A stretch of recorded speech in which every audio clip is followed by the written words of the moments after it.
and welcome to Bad Book Club, where I, Jade, a silly goose with an English degree, read classic and popular literature so you don't have to.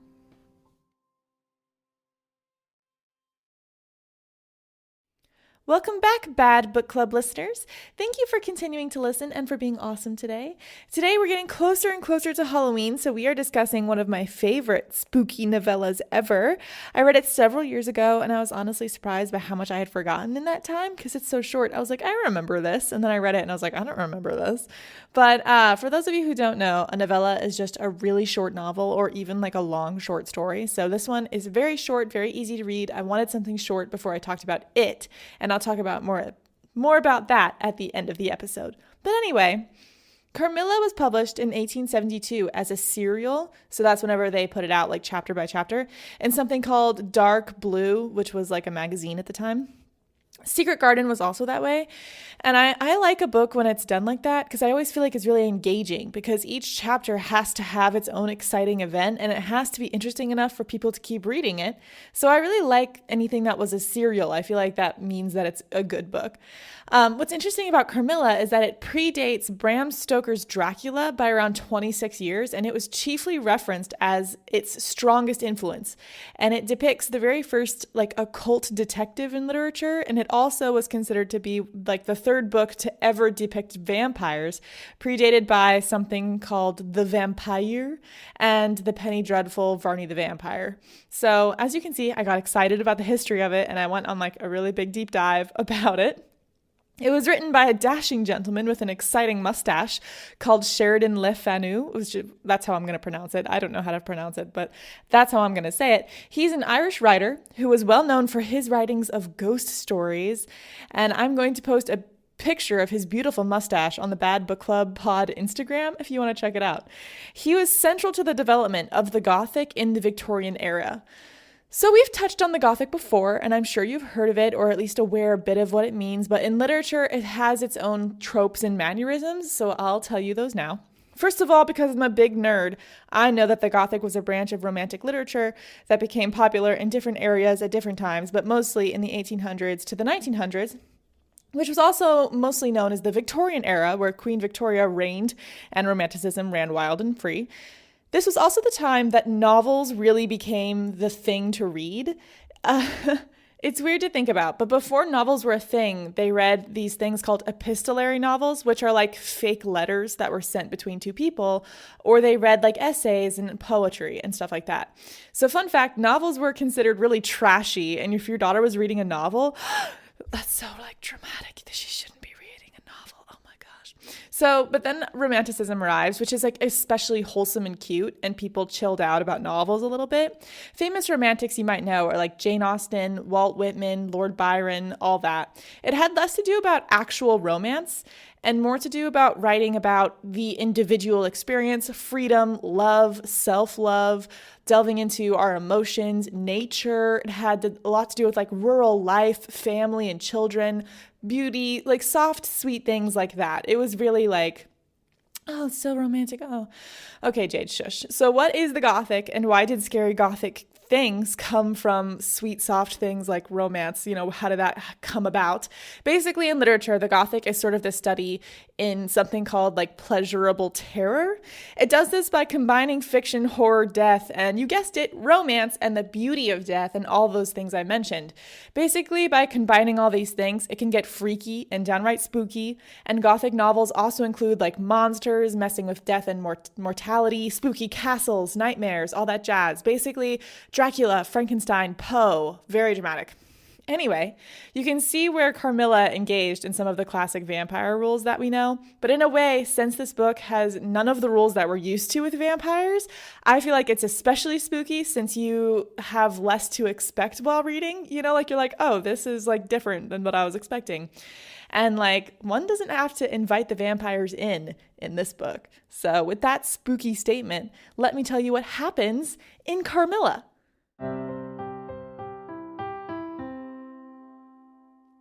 So it opens in a little bit of a confusing way. It's a prologue of someone describing a story that was written by a young woman that they found. And this story was written for someone named Dr. Hesselius. an occult detective that we don't know too much about. This narrator who finds this story and the attached note and essay from Dr. Hesselius says that he won't ruin the story for us, but that it is an astonishing example of something called like the profoundest arcana. And after reading this note, the narrator was like excited to read the story and her correspondence, but was sad to learn that the woman who wrote the story had died. But that the narrative was good anyway, so we should read it. So like this letter is interesting because it does a couple of things. It tells us that this situation is based in a reality that we understand, and it creates suspense because the woman who wrote it died. Mostly I'm intrigued because in Victorian literature, there was a lot of things that were taboo to talk about, so I could hazard a guess that this verifies that the author isn't crazy, and that this story was simply one he found rather than he cooked up. It seems like a curtain to hide behind, like Oz or something, but I'm getting ahead of myself. The woman who is writing the story is named Laura. She lives in Styria in a giant Schloss. I've actually been to a Schloss, fun fact. They're basically like a weird square castle, with her father and 2 lady servants, very isolated from any town or village. Very Gothic. She tells us of a terrifying night she remembers from her childhood. One night when she was 6, she awoke and her nursery maid was gone, and a beautiful woman's face appeared at the side of her bed.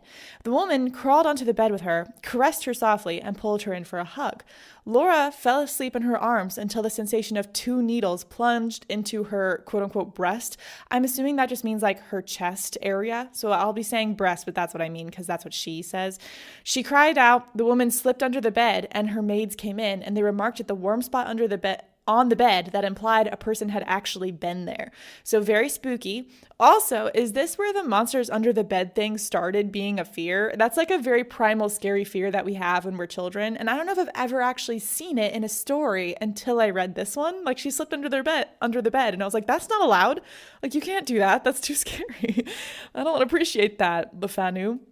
But anyway, in the next chapter, Laura tells us that her and her father went on a walk one day, and he told her that a visit she was looking forward to with his friend General Spieldorf, fun name, and his daughter, had been canceled on account of the fact that his daughter had died. In fact, his letter is one of strange ravings of revenge and monsters, and the 2 of them are shocked and saddened, but they watch the sunset together outside the Schloss, and they're even more shocked when a carriage comes careening over a hill at an impossible speed, and when the horses see a cross nailed to a tree in front of their Schloss, they panic and the carriage capsizes in front of their home. An older woman and young woman are helped out of the carriage by pale manservants, and the young woman is in like a faint. They have to carry her and set her down. And the older woman speaking very dramatically of how she must make haste on a matter of life and death. And oh, how will I do so with my daughter in such a state? Laura's father, who seems like a genuinely kind man, of course offers to keep and watch over her daughter for her journey, which we are told will take 3 months. In fact, this comes at the perfect time since a visit we were looking forward to got canceled, wouldn't you know? The older woman takes Laura's father aside and whispers like strangely seriously with him, kisses her unconscious daughter goodbye, gets back into the fixed carriage, and leaves. The whole thing supposedly takes only like 2 minutes and it's very dramatic, but I like how quickly things have gotten started. Sometimes old books take like a really long time to get moving. I appreciate that like this is very quick and to the point.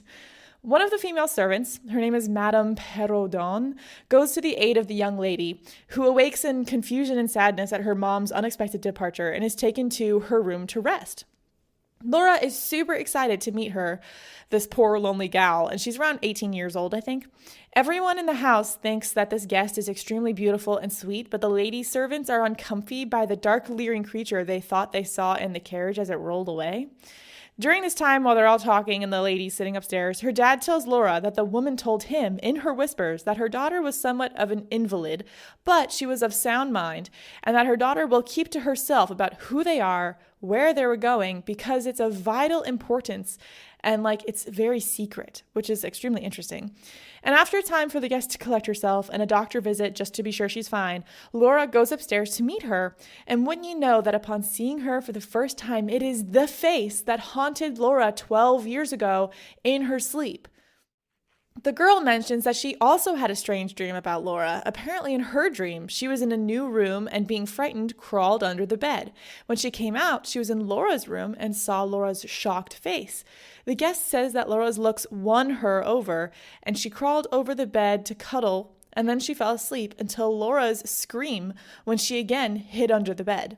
At the end of this, the guest asks to be Laura's friend, very dramatically, and not sure whether she should be afraid of her, but she likes her so much, like, what can she do? She says that she won't need an attendant to sleep with her, and she often sleeps with the door locked because she's scared of robbers. Laura finds herself strangely drawn to her and her beauty, but also repulsed in a strange way. And over the next day, though, they become fast friends because she seems, like, lonely. So that all seems normal, am I right? What can you do having strange dreams of random ladies? Laura says that she was charmed by her, but says there are some habits that made her uncomfortable and scared. She was graceful, languid, with beautiful brown eyes and brown golden hair. She says her lack of information about herself, her family, and her past really unnerved Laura. All she knew was that first, her name was Carmilla. Second, her family was ancient and noble. And third, her home lay in the direction of the west. There was also sometimes a mysterious mood that would sometimes slip over Carmilla, where she uttered unintelligible, strange things while clinging to Laura. So I have an example written here. It says, "Dearest, your little heart is wounded. Think me not cruel, because I obey the irresistible law of my strength and weakness. If your dear heart is wounded, my wild heart bleeds with yours. In the rapture of my enormous humiliation, I live in your warm life, and you shall die, sweetly die, into mine. I cannot help it. As I draw near to you, you in turn will draw near to others and learn the rapture of that cruelty which yet is love. So for a while seek to know no more of me and mine, but trust me with all your loving spirit." Which basically she says, I am tortured by you and saddened that as we grow closer, you'll die in my life and learn that love is cruel after you trust me, which is all cool, I guess. Laura says she was aware of a love that was becoming both adoration and abhorrence, which is like very Gothic. That's the exact thing I was telling you before, where it's like terrible, like pleasurable terror. So it's like she loves her, but she's like scared at the same time. Like that's like a spooky thing. So Laura wasn't sure what all that meant when she says those things. She often wonders if this is like a gallant gentleman in disguise trying to earn her love, but she doubts that very greatly. And she mentions that Carmilla's other odd habits included a constant languor, sleeping until late afternoon, and eating nothing in the morning. Laura also tells us about a time while on a walk that a funeral for a village girl went by, and Carmilla reacted with anger to Laura singing along to the hymns that the funeral was singing. She became agitated and talks about how death was like nothing really, and how the hymns were torture, and then she had a shivering fit, which is like totally normal. Obviously, that's what happens at funerals, right? Another time, a traveling minstrel came to the house to sell wares, an axe, and all that, and he sold them both a charm that's supposed to ward off something called an oupire, which he says has been attacking ladies and killing them in the village. Carmilla is happy to buy the charm, but very unhappy when the minstrel mentions he can help her with the dentistry of her long, sharp tooth that she has. So, like, here's the thing with this book, all right? Laura is not someone who's going to figure this out because she is not someone who would think this way. And also, I would venture a guess that Laura is somewhat under the spell of Carmilla. Instead, what this is like to me is Romeo and Juliet, where the reader or the audience member knows something the character doesn't, and we just have to watch it happen, which adds like suspense and worry. Especially since Laura seems like cool and sweet. I especially like that when Carmilla hated the hymns, Laura outwardly disagreed with her and said that she found them sweet. Like, I like that she owned it and she wasn't like, oh yeah, you're right, and sat down. Like, so it's hard because I like Laura, but like I can see something bad is happening and I cannot warn Laura. Anyway, also, some girls in the area, just to let you know, keep dying of mysterious illnesses. When Laura's father says this to the girls, Carmilla is exasperated by his claim that God and nature will watch over them, since Carmilla says that nature is death, which is a fabulous connection to the romantic ideal of nature and the Gothic obsession with death, by the way. So there you go. On another day, a painting restorer arrived at the Schloss with paintings that Laura's father had paid to be restored. One of them bears a striking, almost exact likeness to Carmilla, and it is listed as a woman named Mircalla Karnstein, who was related to Laura's mother. Carmilla remarks that she is also related to the Karnstein, so that's probably why she looks so similar. And Laura asks to hang the painting in her room.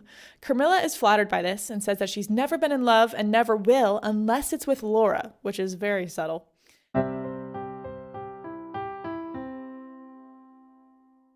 Laura says that she had taken on Carmilla's habit of locking the door at night, but one night while she was asleep, she dreamed that she was standing in her own room and saw a creature at the foot of her bed, similar to a giant cat.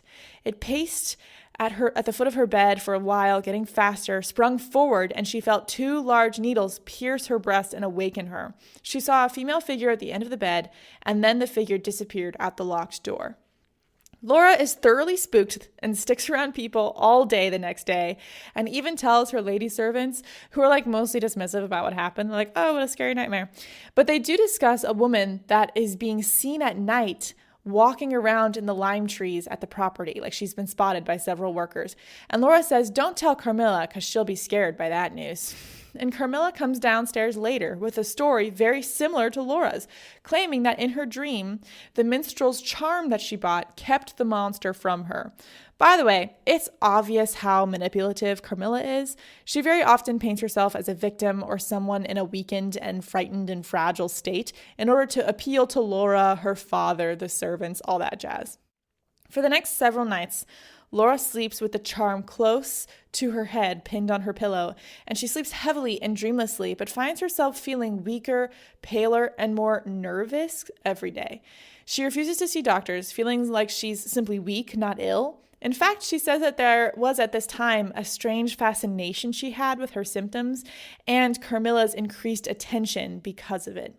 She also says she started feeling strange sensations in her sleep, like moving against cold currents, sometimes a female's voice, sometimes caresses or kisses, and even a sense of strangulation that often left her unconscious. So that all seems very safe and not scary at all. One night, though, she hears a very clear new voice she's never heard in her dream before that says, "Your mother warns you of the assassin," and shows in her an image of a blood-soaked Carmilla. Thinking that Carmilla is under attack, Laura calls all of the lady servants and manservants awake to break open Carmilla's door, and they find her gone from her room. All morning they look for her until she appears and says that she found herself in her closet with no memory of how she got there. Laura's father explains she probably was just sleepwalking, and he decides to leave an attendant outside her door just in case it happens again. Laura's dad calls a doctor because of her appearance, like Laura's appearance, and the doctor inspects her with just a little bit of horror in his eyes, and they find a single blue puncture mark on her chest.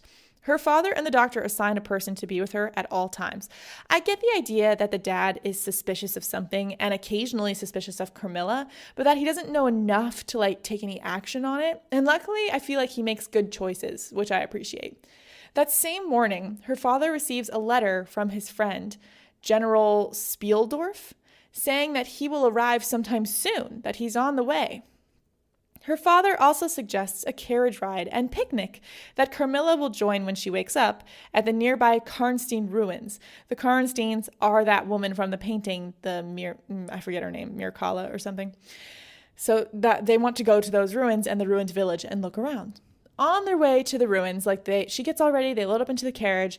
Laura and her dad and one lady servant come across the general on his way to see them. They intercept him and he joins them on the ride to the ruins because he's like, oh, I'm going in there anyway, where he finally tells us his story. Now, I don't think his story will surprise you, dear listener. Basically, he describes that while at a masquerade ball with his daughter, a young woman and an older woman came over to speak with them. The older woman implied that they were old friends and refused to remove her mask despite his many requests. And then suddenly her, manservant came in with an urgent message, and she said that she had an emergency that she must be whisked away to. Could he possibly care for her beautiful daughter because she's just getting over a fall from a horse? Of course, as he is a gentleman, he says, okay, well, I can do that. I mean, he's a little shocked, he says, and he doesn't really want to do this, but what else can he do? And he mentions that he and his daughter are both fairly lonely. So they say yes, The girl is beautiful, and he seems like, okay, like this isn't so bad. And the party that they're at rages until morning, and they lose track of her. She arrives in the afternoon, does this sound familiar, at their house with the excuse that she got lost in the crowd. Over several days, his daughter begins to weaken and fade. He calls in doctors, one of which has nothing to say, and the other who leaves him a letter saying that his daughter was being attacked by a vampire and was near to death. During this story, by the way, while he's speaking, they arrive at the ruins, and the general describes his intent that he's here to decapitate the monster. And the dad and Laura are both like, what are you talking about? But his dad, Laura's dad, seems very trustworthy of this old friend of his and is willing to hear him out. And the general sends a nearby woodman to go collect a local man who apparently knows the ruins really well, who might know where the grave of Mircalla is, the same woman from the painting. The woodman also describes the legend of the town of the Karnsteins. So apparently it was a village that was overrun by vampires, and they just didn't know what to do. The vampires were just popping up out of the ground like daisies. And apparently a nobleman came and was like, oh, okay, I'll help you with this. And he waited on a grave, not on a grave. He climbed a thing, I guess, and stared at the cemetery and watched as a vampire climbed up out of his coffin and then went to terrorize the town. And when he came back, I guess the nobleman had stolen his clothes. And he waited till the vampire noticed him, and then he killed the vampire. And then he moved Mircalla's grave so that no one would know where it is, which seems really unrelated, but we're going to learn why that happened. And anyway, the general continues with his story. The general, was desperate enough to believe that possibly a vampire was doing this thing, so he waited inside his daughter's room that night, just in case, and watched as a small black creature attacked his daughter and swelled at her neck. The creature became his guest, Millarca. That was her name. She said her name was Millarca. He immediately attacked her, and she escaped. Unfortunately, his daughter died that day, which is super sad. While the general and Laura sit alone while they're waiting for that guy to come, Laura's father has wandered off to look at just the ruins a little bit, Carmilla appears along with the other lady servant. She walks through a little tunnel. And up until now, Laura has mentioned how she of course sees the similarities between Carmilla and the Millarca that the general is describing. And she seems to understand the repulsion that she feels for Carmilla. She's like, oh, this is why I'm repulsed. But when Carmilla arrives, she's just only happy she's there. She's literally just oh, it's Carmilla, and is excited to see her. Unfortunately, the general also sees her at the same time and immediately attacks her. Carmilla's face becomes furious and dark and monstrous, and she grabs his wrist tightly until he drops his sword. She bolts around his waist and then runs out the door and disappears. The general explains that is Millarca, and Millarca and Carmilla are both anagrams for the name Mircalla Karnstein of this estate, the one whose body was moved. He says the descendant of the hero who killed the vampire is the one that he asked to come, and that guy arrives, and he and the general look over this old booklet he has, and they pace around the area until they are able to find the hidden tomb of Mircalla. They agree tomorrow that they will bring a commissioner to come and dispense justice. They send Laura home with a priest who blesses her room, and her lady servants sit up with her all night long. Laura tells us how she read in the commissioner report that they exhumed her coffin and found Carmilla/Mircalla, breathing lightly in the coffin, skin elastic, heart beating, and her coffin half full of blood. They staked her. She awoke with a dramatic shriek. They decapitated her, burned her, and put her ashes in the river, which is a lot.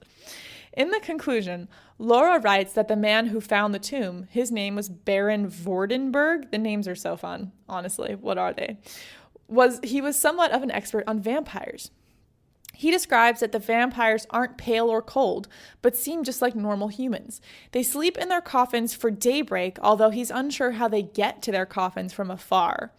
In their pursuit of blood, he says they often get close to their victim as it adds to the passion and pleasure of their bloodlust. He also says they cannot lie about their names unless it includes all the letters. So the Baron found the tomb apparently because he read in his ancestor's writing, the one who killed the vampire, that he fell in love with Mircalla and was beset by his grief when she died. The Baron explains that vampires are created by some suicides, and when they kill others, they create more vampires. This gets a little murky for me because we're having his opinion, which I feel like is probably not perfect, be described by Laura, who probably also doesn't fully understand. So it's a bit murky. He says, in fear, his ancestor hid her tomb so that he might protect her. And later he felt bad and he wrote down its location in his journals because I guess he figured out that she's a vampire. I don't fully understand. It's fine. It's old. It's fine. The following spring, Laura says that her and her father traveled to Italy to help her recover. However, she's still haunted by the face of beautiful Carmilla, the face as she's writhing as a monster, and the sound of her light footsteps at her bedroom door. So that's it. Isn't that wild? I found this little novella so interesting, well written, and spooky, but I'm going to talk about it in a second.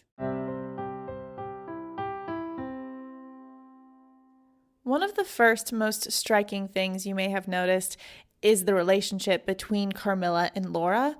Personally, I found that to be the single most compelling part, analytically, of this story. First of all, there really isn't any tone of disgust or judgment about it in the writing, which surprises me for the era that it was written.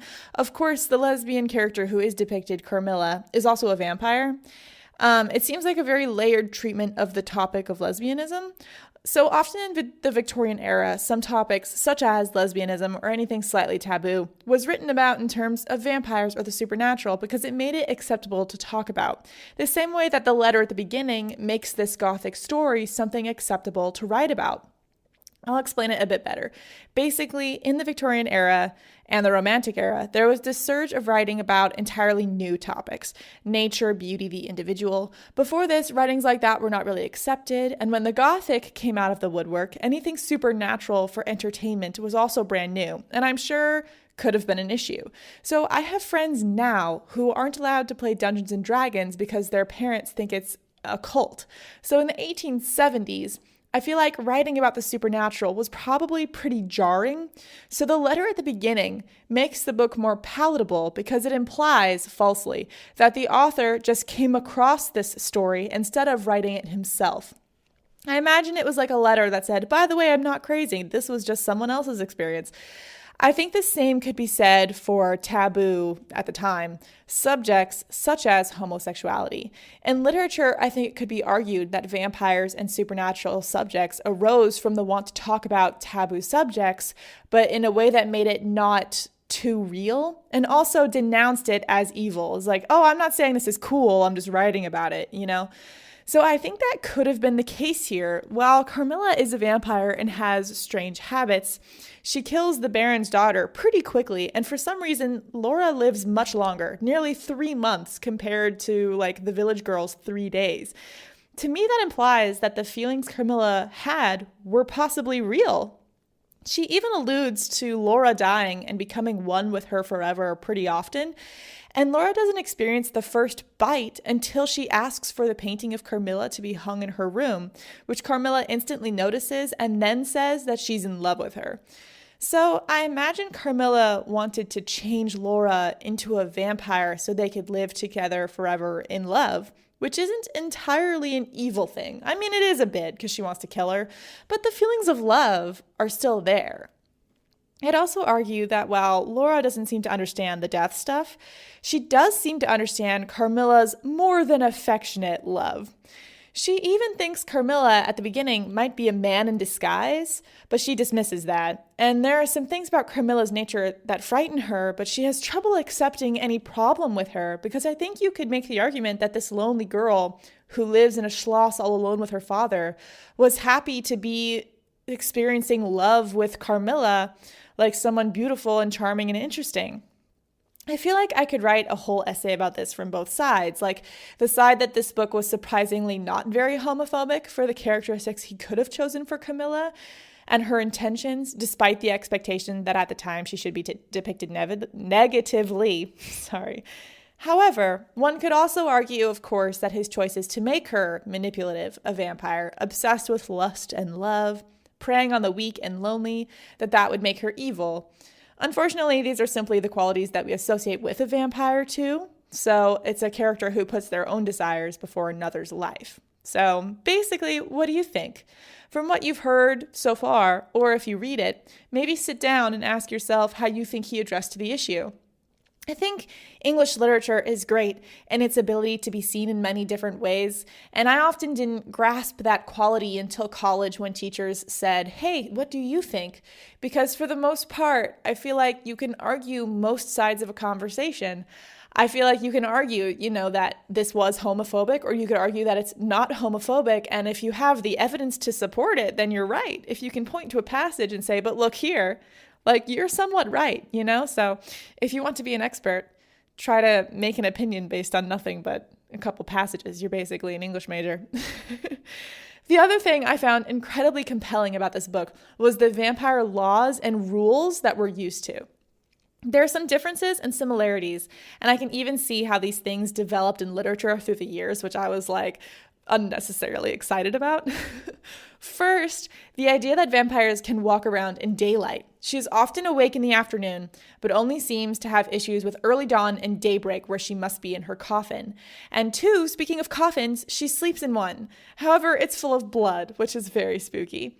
Three, there's this rule that she can only tell others a fake name with the letters of her original name. And she seems to not be able to tell people anything about her life. She seems like she's not able to lie almost. What an interesting and strange rule. That would be extremely difficult for me, the name thing, because I'd be, hello, I'm a Dodge, EDHA. But it is interesting for sure. It implies to me that names and words hold power that perhaps supernatural people cannot operate. It implies to me that there are essential parts of their nature that they cannot fight and that they cannot mess with, So that rule for the supernatural that he created himself is super interesting, in my opinion. Number 4 about this vampire, the differences and continuations of the vampire qualities, basically. Number 4 is that she is perturbed and affected by religion. So the horses capsize at the cross, which, by the way, were they vampire horses? Why were the horses scared? I don't know. She hates the sound of the hymn. She doesn't pray. Very classic vampire of disliking, God. 5 is guesting laws. So the vampires we know and love often need an invite to enter a home. And I was especially excited about this fact because in a way, Carmilla also needs one. So not always, right? Since she feeds on the girls in town, presumably because they keep dying. But she several times enacts dramatic situations so that she can stay at someone's house. And I can see how that could develop into the "you must invite me in" bit. I feel like I could see that becoming a thing in the next vampire literature. I could see how that would develop. It was really cool for me personally. I was like, oh my gosh, that's where the idea came from. Anyway, 6 is the animal shape-shifting. So the idea that vampires can turn into bats has been a thing for a while, but in this, Carmilla seems to be able to transform into black cats of different sizes instead. That's interesting to me that she's a cat. What a strange choice. But I think it tracks for the superstitions of olden times, black cats are scary. Plus the animal transformation is a thing from the very beginning. So that's cool. She doesn't eat anything. That's number 7. She does eat cups of chocolate. I'm assuming that's hot chocolate, but she doesn't eat any food. And that makes sense. That tracks. 8 is that she's strong and fast, just like all other, vampires. She has to run to her coffin. She fights the general. 9, she can, in some sort of way, mystify her victims. So Laura explains certain trances and her heavy dreaming where she only feels certain feelings. This ability to alter minds in present is present in future writings and very subtle here. So I feel like vampires always have that I'm so irresistible in TV shows and books and stuff. And I feel I feel it here, but it's just so subtle that again, I can see how that would transform into the vampire that we know today. And lastly, the teeth. The teeth were a little confusing to me because the minstrel describes it as one tooth. He says tooth. And there's only one mark on Laura, but she says that she feels needles, plural, when they plunge into her. even though we never see them. So I'm out here like, do they like come together to a little point? Like, I don't know. It's just a bit vague, but like maybe that makes it spooky.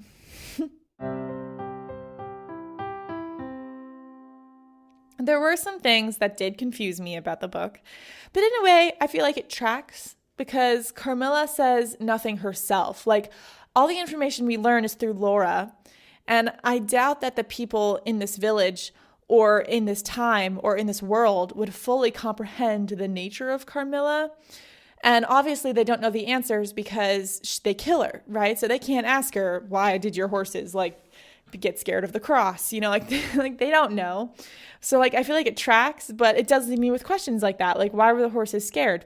And I have more too. Like, who's the older woman that helps her? The older woman helps her with both of the houses that she stays at and plays her mother. And I don't know who that woman is. And my question is, how is she getting blood?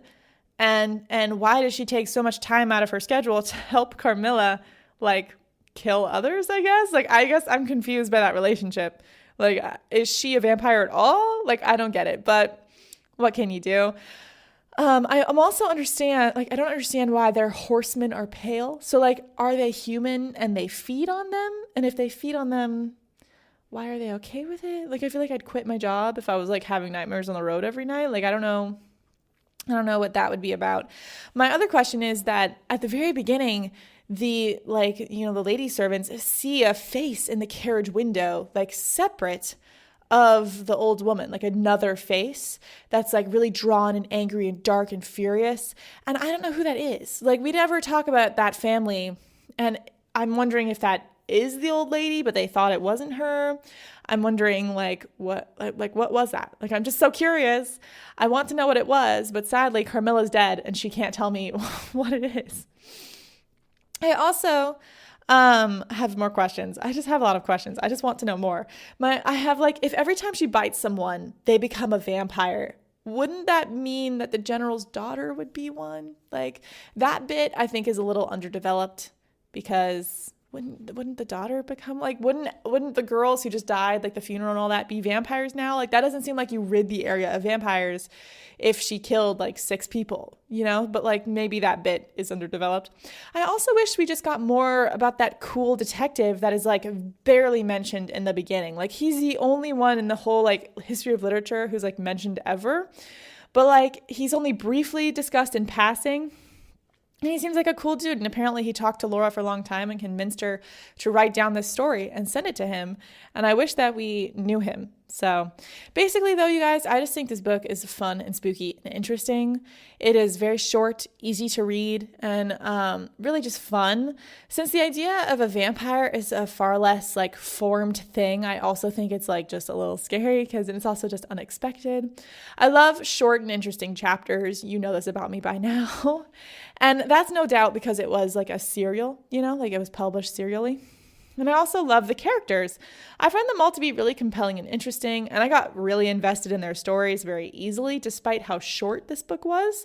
Somehow, despite Laura's obliviousness, she doesn't seem stupid to me, which I appreciate. I find that I can get very frustrated with characters who don't see things that are right in front of them, but she doesn't seem stupid to me. She comes across more confused and perhaps like under a spell or transfixed,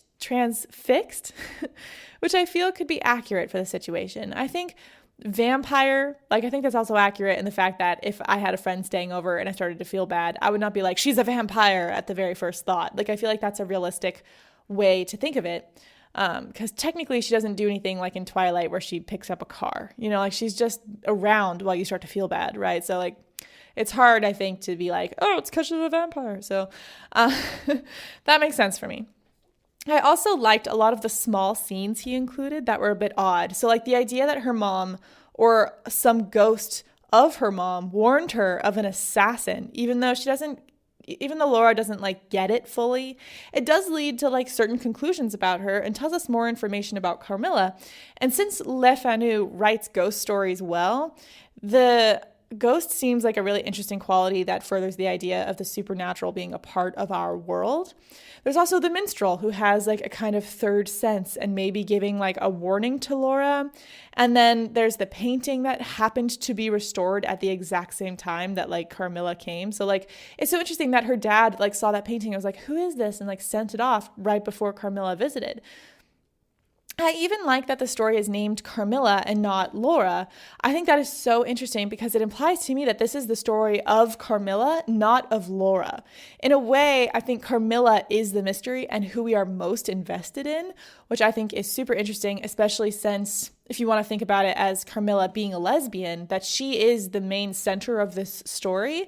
I think that has some interesting like effects that you could argue perhaps that this is like a not very homophobic look at. Or maybe, like I said, you could argue for the other side too.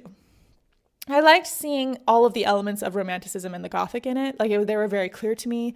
There's emphasis on discussions of like fate, supernatural, nature, death, God, illness. And lastly, too, this is a coming of age story, of course, because this is our first season and we're doing coming of age stories.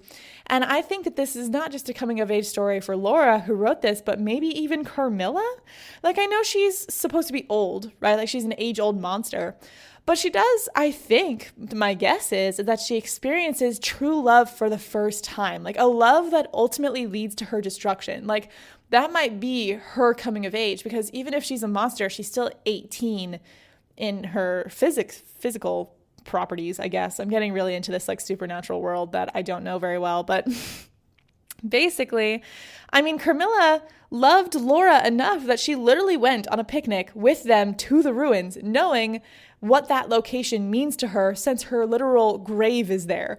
But of course, the story is also about Laura, like a sheltered and lonely 18-year-old who is suddenly thrust into a strange and forbidden love, a sudden strange illness, and she realizes that the world is far less structured and safe than she realized. Like the wool is ripped from her eyes about the world and about love simultaneously. And I love the last lines where Carmilla haunts her, but not only as a monster, but also almost as like a lover pacing outside the door. So honestly, if you have a minute, if you want a Halloween read, I would really recommend this book. Every time I give summaries of books we read, I of course can't relate to you every single moment, so I promise there's always more to discover. There's conversations that I miss. It's a fast and fairly easy read, and I actually got it for free on the Apple Books app. It was free. So just to let you know, next week we are talking about It. It is going to be a big affair. I love Halloween, and let's be real, who has the time to read It? All right, like I barely have the time to read It, and I have a whole podcast. Next week, starting on Wednesday, I will release 3 episodes on It total. So 3 full episodes on this like absolute monster of a book. And the last one will be released on Halloween Day. So you can always listen to it on Halloween if you want. In an effort to be fun and spooky, I'm going to relate the story to you and save all my analysis and thoughts until the very last episode, so you get like spooky Stephen King retellings for like 2 episodes. I am very excited and I'm a little daunted, but I think it'll be good. Thank you for listening. Thank you for downloading. Thank you for following. I am eternally grateful. If you enjoy the podcast, please subscribe and review on iTunes. You can just scroll down and click the star rating and write a little bit. It really helps the podcast grow. And I get really excited reading your reviews. I love them. I'm like, oh, I love them. If you want to support the podcast, I sell fun merchandise on the podcast website, like mugs, shirts, blankets, and more. I also have an affiliate link on the website where you can buy the books we talk about and support local bookstores at the same time. I'll link those below. Also, if you want more Bad Book Club, more behind-the-scenes information, pictures of Le Fanu's glorious mustache, and more information about the books in general, you can follow us on social media at Bad Book Club Pod on everything, Twitter, Instagram, all that jazz. So thank you for listening. Have a good week, and I'll see you for the It marathon that we're having next week, okay? Happy early Halloween. Goodbye, lovelies. If you read Carmilla and you get spooked, I'm really sorry, but you should anyway, okay? Goodbye, lovelies.